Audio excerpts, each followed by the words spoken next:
Hello बच्चों। हमें यहाँ पे एक क्वेश्चन दिया गया है। चलो इस क्वेश्चन को हम एक बार रीड करते हैं। So the question says A potentiometer wire is 100 centimetre long and a constant potential difference is maintained across it. तो यहाँ पे पोटेंशियोमीटर का एक तार है 100 सेंटीमीटर लंबा, उस पे कांस्टेंट पोटेंशियल डिफरेंस मेंटेन किया जा रहा है।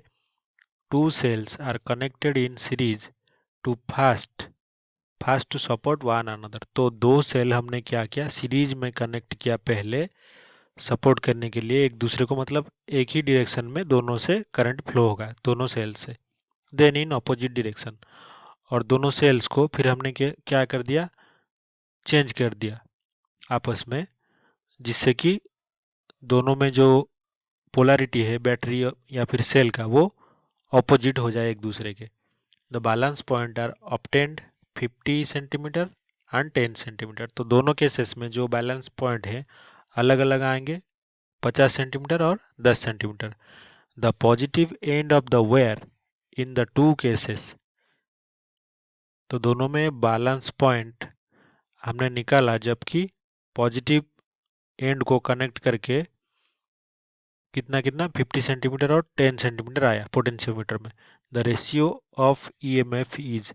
तो यहाँ पे जो ईएमएफ है दोनों बैटरी का, उसका रेशियो हमें क्वेश्चन में पूछ रहा है वो निकालने के लिए। तो यहाँ पे हमने एक पूरे जो पोटेंशियोमीटर उसका डायग्राम बना लिया है। यहाँ पे हमारा जो कांस्टेंट पोटेंशियल डिफरेंस मेंटेन करने के लिए ये हमारा सेल लगा हुआ है पहले से ही, और ये जो दो सेल्स हैं वो क्या है, बैलेंस पॉइंट यहाँ पे फाइंड आउट करने के लिए, जिनका ईएमएफ E1 और E2 ले लेते हैं। E1 और E2, ये दोनों जो सेल्स हैं उनको पहले क्या किया गया, हमें दिया है क्वेश्चन में, पहले एक दूसरे के सपोर्ट में लगाया गया, मतलब दोनों का जो करंट का डायरेक्शन होगा सेम होगा, उसके लिए दोनों को हमने ऐसे लगाया है, पॉजिटिव नेगेटिव करके।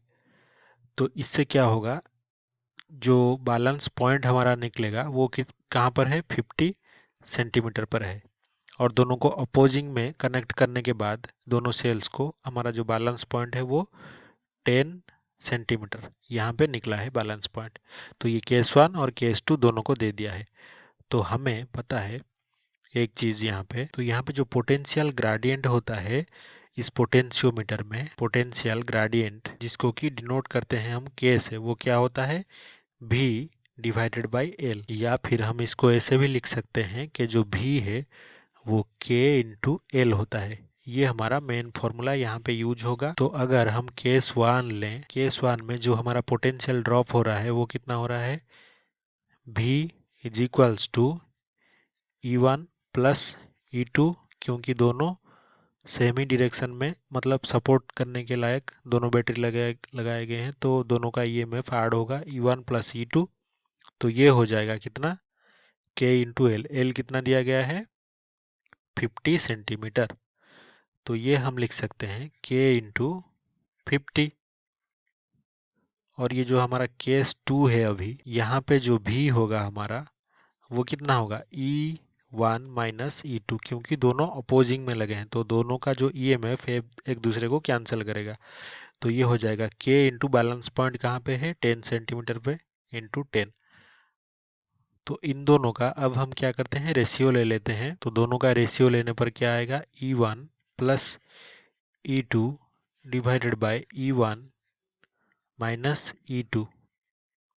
और ये K से K कैंसिल हो जाएगा, ये कितना बचेगा, 50 डिवाइडेड बाय 10। या फिर इसे सिंप्लीफाई करने पर क्या आएगा, 2E1 बाय 2E2।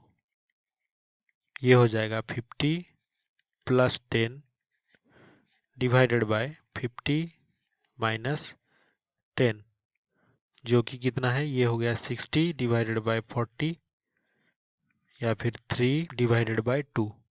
तो जो E1 E2 का हमें पूछा था कि ratio of these two EMFs, तो हम लिख सकते हैं E1 इज टू E2 2। तो आई होप कि आपको ये पूरा क्वेश्चन समझ में आया होगा कि हमने इसको कैसे किया। तो यहाँ पे जो ऑप्शन मैच हो रहा है वो ये ऑप्शन डी के साथ मैच हो रहा है। तो ऐसे इस क्वेश्चन को हम समझ सकते हैं। तो आई होप कि आपको समझ में आया होगा। Thank you.